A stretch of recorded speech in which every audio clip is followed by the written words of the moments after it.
You are now listening to Alice.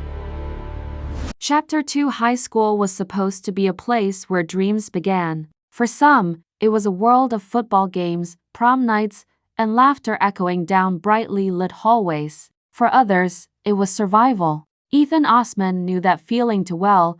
Ethan had always been different. His round cheeks, his chubby frame, and the thick glasses that slid down his nose made him an easy target. He never went a day without someone whispering fatty or loser as he walked past. His braces only added to the endless taunts, the metal glinting whenever he tried to hide his smile.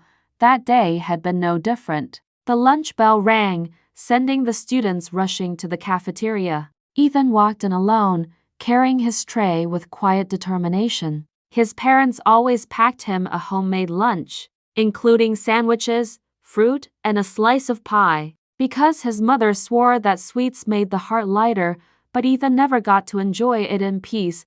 "Look who it is," a tall boy sneered as Ethan tried to sit at the corner table. His name was Blake, captain of the basketball team, and self-proclaimed king of the school. With him were his usual followers, laughing before Blake even said anything. "Chubby Ethan, haven't you had enough food already?" Blake snatched the tray from Ethan's hands before he could sit. The laughter grew louder. "Give it back," Ethan mumbled, his voice barely audible. His face burned as he adjusted his slipping glasses. Blake lifted the sandwich and pretended to study it. "Turkey and cheese? No wonder you're fat. You should try a salad." He tossed the sandwich onto the floor. The cafeteria erupted with laughter. Ethan bent down quickly, but before he could pick it up, Blake's sneaker landed on the sandwich, smashing it flat. "Oops," Blake said with mock innocence. "Guess lunch is cancelled for you today." Ethan straightened, his fists clenched at his sides. He wanted to fight back, but the weight of all the eyes watching him pressed down like a stone. He hated this, hated the way his throat closed whenever he tried to speak up for himself. Just as Blake reached for Ethan's pie, a voice cut through the cafeteria. "Leave him alone." Every head turned toward the source. Alice Norman stood there, her face partly hidden by the oversized hoodie she always wore, her mask covering half of her face. Most students whispered about her, the weird Norman girl who never fit in, who was nothing like her glamorous sisters. She stayed out of sight most of the time, but now she walked straight toward Blake, her eyes burning with anger. Blake laughed. "What's this? His bodyguard? Or maybe his girlfriend?" More laughter followed, but Alice didn't flinch. She strode up to Blake and, without hesitation, punched him square in the jaw. The sound of the impact echoed. Blake stumbled back, holding his face in shock. The cafeteria went silent for a heartbeat before gasps and whispers filled the air. Alice's hand stung, but she didn't care. She bent down, picked up Ethan's crushed sandwich, and grabbed the pie before Blake could snatch it again. She thrust them back into Ethan's hands. "Here," she said firmly. "Don't let anyone take your food from you." Ethan stared at her, his mouth slightly open. No one had ever stood up for him like that. Blake, regaining his balance, spat angrily. "You're dead, freak." Alice straightened, her eyes narrowing behind her mask. "Touch him again and you'll regret it." Her voice was steady, strong. Blake's friends pulled him back, muttering that it wasn't worth it. Blake scowled but didn't press further. The cafeteria buzzed with disbelief.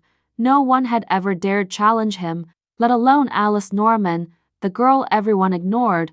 Alice ignored the whispers and sat across from Ethan at the empty table. She pulled out her own lunch, unwrapping a simple apple and a granola bar. "Here," she said, sliding the apple toward him. "Eat mine too." "You need it." Ethan blinked at her, still in shock. "Why did you do that?" he asked quietly. Alice shrugged. "Because someone had to." He looked at her closely. Most people avoided looking at Alice, whispering about her mask, her skin, her eyes. But Ethan noticed something different. Her voice carried strength, and her eyes, though mismatched in color, held a kindness that made his chest feel lighter.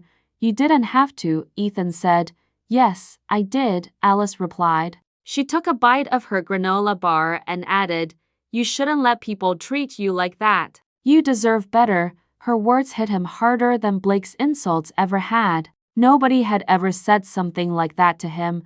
From that day forward, they began to sit together at lunch. At first, it was awkward, two outcasts sharing a table while the rest of the school ignored them. But slowly, the awkwardness melted away. Ethan discovered Alice loved video games. She would bring sketches of characters she designed, doodles on scraps of paper that looked better than anything he had seen online. One day, "I'm going to create a game that everyone in the world wants to play," Alice told him one afternoon. Her eyes sparkling with quiet determination.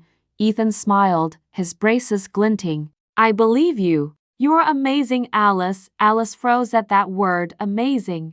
Nobody had ever called her that before. Her sisters called her ugly. Her parents acted like she didn't exist. But here was Ethan, saying it like it was the most natural truth in the world.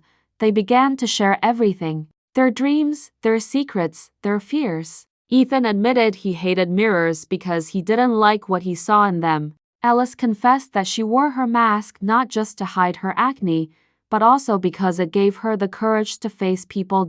In each other, they found comfort. When the world was cruel, their little corner of the cafeteria became a safe haven. Days turned into weeks, and weeks into months. Their bond grew stronger, and though neither of them said it, they both felt it, something more profound than friendship, something fragile yet powerful, blooming between them. One rainy afternoon, after school, they sat under the library's awning. The rain poured heavily, drumming against the roof. Ethan clutched his backpack, nervous. "Alice," he said softly. She turned to him, pulling her hood tighter around her face. "What is it?" He swallowed. "Thank you for everything. If you hadn't stood up for me that day, I don't know. I think I would have just kept letting them treat me like nothing."